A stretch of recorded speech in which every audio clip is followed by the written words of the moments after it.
안녕하세요. 뉴스와 사람들입니다. 한동훈의 관훈 토론회와 윤석열의 녹화 대담이 같은 날 방송되었지요. 윤석열이 녹화를 3일 전에 했고 한동훈은 생방이니 시간상 윤석열 발언이 먼저겠지요. 이 두 개의 방송에서의 교집합은 크게 김건희 디올백 뇌물과 4월 총선 이후의 한동훈의 행보입니다. 기자의 질문에 기자를 바라보지도 않고서 수없이 한 곳을 도리도리 주기적으로 응시한 윤석열은 3일 동안 편집하고 검수해야만 내보낼 수 있는 대담에서 전 국민의 가장 관심사인 김건희 디올백 뇌물수수건에 대해 이렇게 발언했지요. 일단 용산 관저에 들어가기 전 일인데요. 저희가 이제 그 서초동 아파트에 살고 있었고 한 6개월가량 살다가 이제 용산 관저에 들어갔는데 제 아내의 사무실이 그 지하에 있었습니다.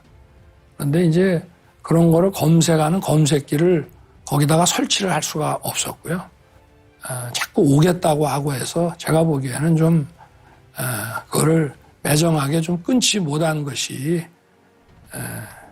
좀 어떤 문제라는 문제고 좀 아쉽지 않았나 생각이 되는데 시계에다가 이런 몰카까지 들고 와서 이런 걸 했기 때문에 공작이죠. 그리고 또 선거를 앞둔 시점에 1년이 지나서 이렇게 이걸 터뜨리는 것 자체가 정치 공작이라고 봐야죠. 자, 한동훈은 똑같은 사안에 대해 관훈 토론회에서 이렇게 발언했습니다. 이 사안의 본질 자체는 뭐가 공작인 게 맞아요. 그렇지만 그 과정에서 보이는 어떤 국민 눈높이에서의 어떤 불안함이라든가 걱정할 점이 있었던 점도 분명하죠. 그 부분에 대해서 앞으로 그런 일이 일어나지 않도록 해야 한다고 생각합니다. 그러니까 분명히 의도를 가지고 친북적인 사람이 이 공적 의도로 했다는 게 너무 명백하잖아요. 자, 검색기가 있었다면 선물을 걸러내 받지 않았다는 말일까요? 아니면 몰카시계를 걸러내 이런 영상이 밖으로 나오지 않았을 것이란 말일까요? 선물은 이미 최재형 목사가 카톡으로 사진을 보내서 김건희가 선물을 확인했지요. 결국 몰카를 통한 정치 공작이라는 입장은 한동훈과 윤석열이 동일합니다. 결국 사과는커녕 김건희가 매몰차지 않았다는 것만 강조했지요. 황교익 작가는 다음과 같이 밝혔지요. 대한민국 공직자와 그 가족 여러분, 300만 원짜리 명품백을 받고도 박절하지 못한 성품을 지녔다고 칭찬을 받는 나라에 살고 계십니다. 이제 여러분도 박절하지 못한 성품을 마음껏 드러내셔도 무리가 없습니다. 김영란법으로 고발을 당하면 제가 대통령 부인처럼 박절하지 못해 발생한 일이라면 오히려 칭찬을 받을 일이라고 주장하세요. 대통령 부인만 박절하지 못한 것이 아니라고 선언을 합시다. 선언을 라고 일갈했습니다. 정청래 최고는 윤석열의 입, 아쉽다. 윤석열의 뇌, 아쉽다. 라고 일갈했습니다. 이종필 교수도 다음과 같이 밝혔지요. 조국 일가 때려잡던 지엄함은 다 어디로 가버렸을까? 이제는 고위공직자 배우자가 뇌물 받아도 매정하게 못 끊어서 미안. 그러면 그냥 없는 일이 되는 건가? K공장은 왜 21세기 대명천지에 전두환 시절에나 있을 법한 정권의 개노릇을 마다하지 않는 걸까? 이 영상 자손대대로 남아서 욕먹을 텐데 라고 밝혔습니다. 홍익표 원대도 다음과 같이 밝혔지요. 명품백을 명품백이라 부르지 못하는 앵커, 뇌물성 명품백 불법 수수 문제를 아쉽다고 넘어가려는 모습은 국민과 법 위에 군림하는 오만을 다시 확인시켜줬습니다. 윤석열 대통령은 정치검사 시절 범죄 혐의자가 죄를 저지르는 것은 아쉽다.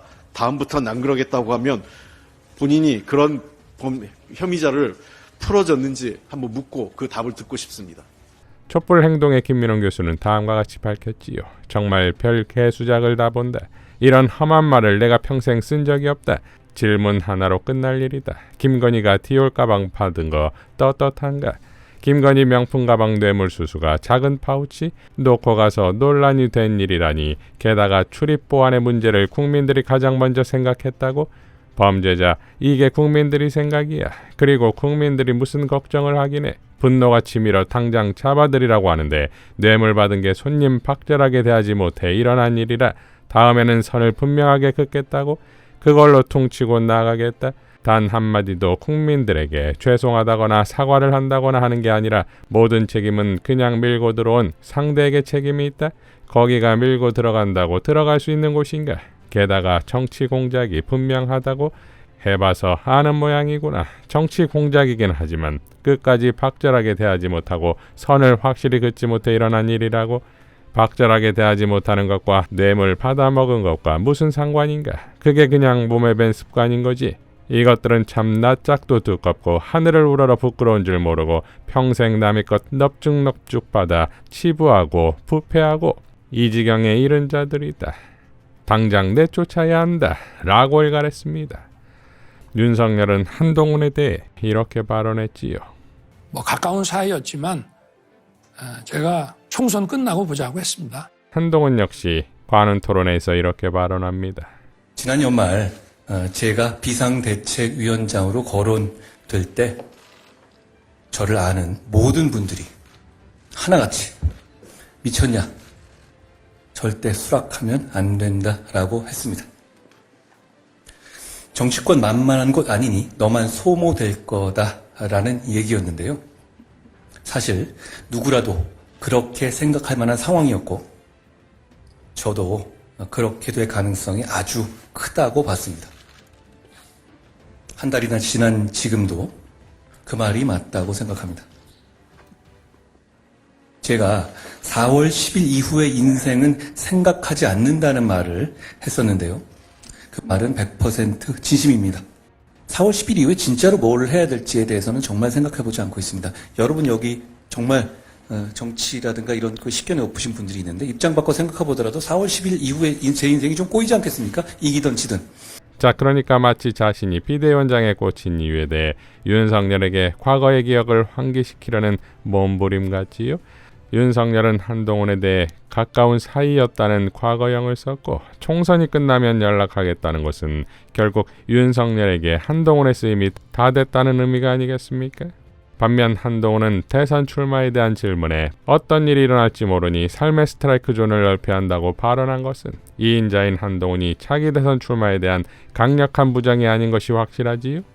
흥미롭게도 다음날 열린 한동훈 비대위 회의에서도 한동훈은 윤석열의 대담에 대해 일절 거론하지 않았고 비대위원 중 박은식 한 명을 제외하고선 김건희는커녕 윤석열이라는 이름도 거론하지 않습니다.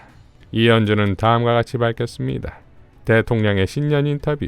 아무도 관심이 없는 듯하다. 몇 개 메이저를 제외하곤 기사도 잘 안 보이고 사람들의 화제거리도 못 되는 듯 하기야 알맹이도 없고 진솔한 사과도 없으니 당연하다. 근데 이게 바로 레임덕이지 뭔가 라고 밝혔습니다. 자, 이러니 제2의 궁중 쿠데타가 또 준비되는 것 아니냐 이겁니다. 윤석열 대담에서 소름 돋았던 여러 발언 중 특히 지금 떨어지는 지지율에 대해 섭섭하지 않냐는 질문에 어려운 상황에서 덜 실망해 주시는 것만으로도 감사한 마음이다. 더 열심히 일해야겠다는 각오를 다진다. 라는 발언이지요. 지금껏 해온 것을 봤을 때 윤석열이 더 열심히 하겠다는 말처럼 공포스러운 말이 있습니까? 김건희와 정치적 사안에 대해 논의하냐는 질문에 윤석열은 바쁜 일정상 대화가 쉽지 않지만 비교적 많은 대화를 나누는 편이라고 답변하지요. 박주민 원내 부대표는 다음과 같이 밝혔습니다. 사실 명품백을 수수한 것도 문제지만 그 동영상에서 보면 정치에 관여하고 있는 것 같은 발언을 하지 않습니까? 근데 제2부속실 설치도 명확히 약속을 안 한다? 정말 걱정됩니다. 우리나라 최고의 권력자가 누군지 짐작을 할 수 있는 대목일 수도 있다라는 생각이 듭니다. 이상 뉴스와 사람들이었습니다. 시청해 주셔서 감사드립니다.